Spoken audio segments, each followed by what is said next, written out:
Olá, eu sou a Gabriela Otto, esse é o Pão Hotéis em Debate e o assunto de hoje, recursos humanos. Para falar sobre isso, a maior especialista em RH com foco em hotelaria, gastronomia, eventos e turismo, Vânia Eisenberg, que é diretora da Eisenberg Recursos Humanos. Bom, Vânia, não tem como não começar falando do perfil, te perguntando sobre o novo perfil do hoteleiro.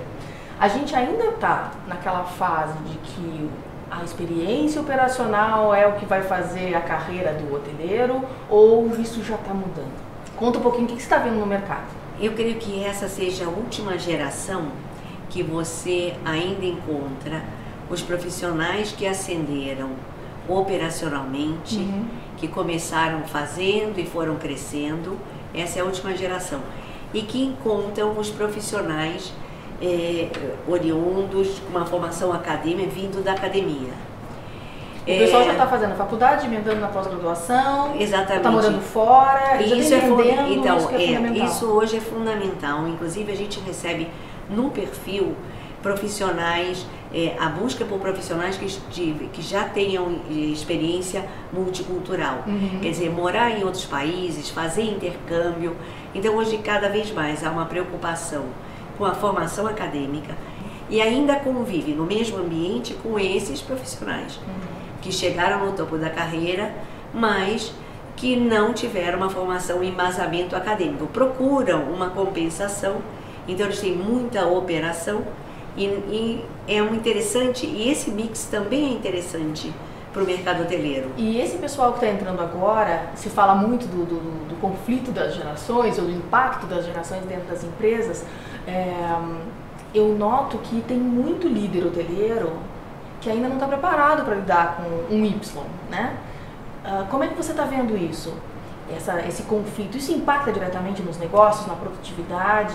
Como é que você vê Olha, isso? as empresas estão buscando hoje isso no mundo, a diversidade. E essa diversidade significa também esse perfil. É muito importante, é muito saudável e traz muitos benefícios. Primeiro, esse profissional, ele é questionador, ele é ambicioso, então a empresa também tem que procurar suprir as necessidades desse profissional, porque senão ele é de curta permanência e de pouca lealdade. Sem dúvida. Mas aí não conflita um pouco com aqueles líderes que a gente ainda vê por aí, os controladores, os impositores? Que é o que fala mais alto na reunião, que é o que se impõe sem deixar muita abertura para... Isso é o reflexo da empresa. Tem empresa que espera e procura, inclusive no perfil, um líder controlador que seja os olhos do dono e a imagem do dono, do proprietário. Isso a gente fala em hotéis, em vários hotéis no Brasil inteiro. E tem empresas mais arejadas, mesmo grandes organizações ou pequenas, mais arejadas que buscam um líder inspirador, um líder mais... que cria um ambiente, favorável. A gente está falando de comportamento aqui. Eu também tenho visto algumas empresas já se preocupando com isso, mas a seleção e o trabalho, o embasamento de um RH por competências, por exemplo, uma seleção por competências, as pessoas saberem em qual área, em qual departamento, qual é a competência necessária para um profissional trabalhar naquela área. Como é que você está vendo isso? Você está vendo a hotelaria mais preocupada com treinamentos, com desenvolvimento comportamental e não só técnico? Isso está melhorando? Sim, tem melhorado bastante, significativamente. Tanto os RHs corporativos de grandes organizações, como as chefias de hotéis pequenos e independentes, como o proprietário atento ao seu negócio. Mas ainda tem evasão, né? Da hotelaria o pessoal está migrando para outros setores, está saindo. Claro que tem a questão do salário, que todo mundo ainda fala, que a hotelaria é um segmento onde não se ganha muito, que se ganha pouco. Mas não é só isso. A gente não sai todo dia de casa, levanta todo dia e vai para trabalhar única e exclusivamente por causa disso. Existe mais coisa aí, não tem? O mercado é muito dinâmico. Você, para falar de recursos humanos, você tem que estar diretamente focando a economia do país naquele momento, naquela situação. Tem épocas que você tem que disputar o profissional, porque o mercado está muito aquecido, e tem épocas que você tem um número muito grande de profissional, excelente, com formação, com postura, e que você não tem onde realocar esse profissional e ele está disponível no mercado. A evasão hoteleira, ou a migração, não chega a ser evasão, não está diretamente ligada somente a salário. Não está ligada a salário. Muitas vezes está ligada à qualidade de vida, de trabalhar de segunda a sexta, das 9 às 5. Ou com aquele líder impositor que a gente falou antes. Ou com aquele líder impositor. São várias situações, o momento de vida.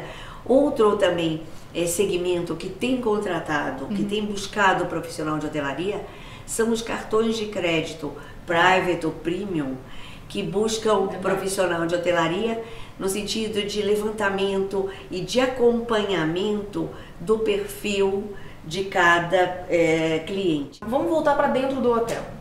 O departamento de RH hoje em dia, até algum tempo atrás, a gente não via grandes nomes de RH no mercado, profissionais com força dentro das empresas.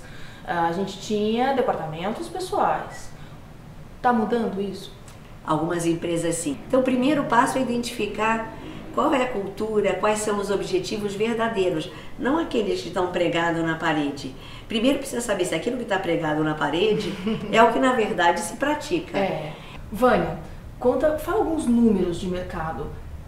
Você recomenda? É um mercado hoje para a gente investir, para as pessoas quererem trabalhar? Eu acredito muito nesse mercado e os números falam por si só.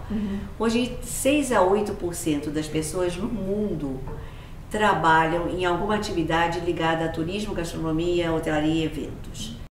Isso significa 9,4% do PIB do mundo.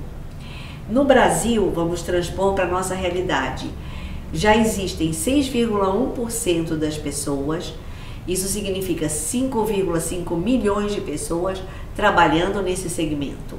Direto ou indiretamente? Diretamente, isso segundo dados do IBGE.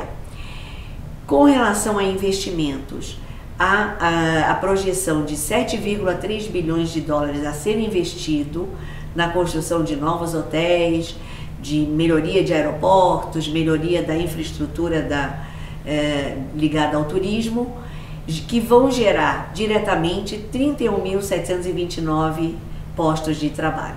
Para a gente finalizar, eu queria que você desse uma dica, primeiro para quem está entrando no mercado e quer ser um hoteleiro, e depois para um líder. Hoje em dia, qual é a tua dica para um hoteleiro que quer se tornar um gestor dentro desse segmento? Para o profissional que está ingressando na hotelaria, com a economia globalizada, é fundamental, antes de fazer uma pós-graduação, ter um idioma inglês, que é a língua universal, bem trabalhada, com fluência. Isso é fundamental e faz a diferença em qualquer posição. E com líder? Para as pessoas se tornarem um bom líder hoteleiro hoje em dia? O líder, ele tem que realmente se qualificar. Ele tem que investir em cursos, em treinamentos. Ele tem que ter uma base de personalidade. Mas eu acho que algumas características inerentes, quer dizer, você tem que inspirar confiança. Você tem que as tuas palavras, as tuas ações sejam exatamente, você tem que adequadas. Inspirar sabedoria, transpirar sabedoria, você tem que conseguir partilhar e compartilhar o seu saber. Assista nossos outros programas, comente e dê sugestões para as próximas pautas pelas redes sociais com a hashtag Panhotéis em Debate. Eu lembro, por exemplo, de algumas coisas engraçadíssimas na área de RH, de processo seletivo que eu participei, que tem aqueles desenhinhos que a gente fica preocupada de botar o chão para não achar que a gente é meio avoada, meio maluca. Uma vez eu botei um nozinho numa árvore, mas era para deixar bonitinho, aí a psicóloga disse que eu devia ter algum problema mal resolvido. Eu pensei, meu Deus, o que isso interfere exatamente na minha produtividade, né, no trabalho? E uma última que eu lembro muito foi do meu signo. Perguntaram o meu signo e eu sou escorpião. E aí eu notei que ela meio que murchou na hora, né? Eu falei, meu Deus, será que eu vou ter que mudar meu signo por causa disso?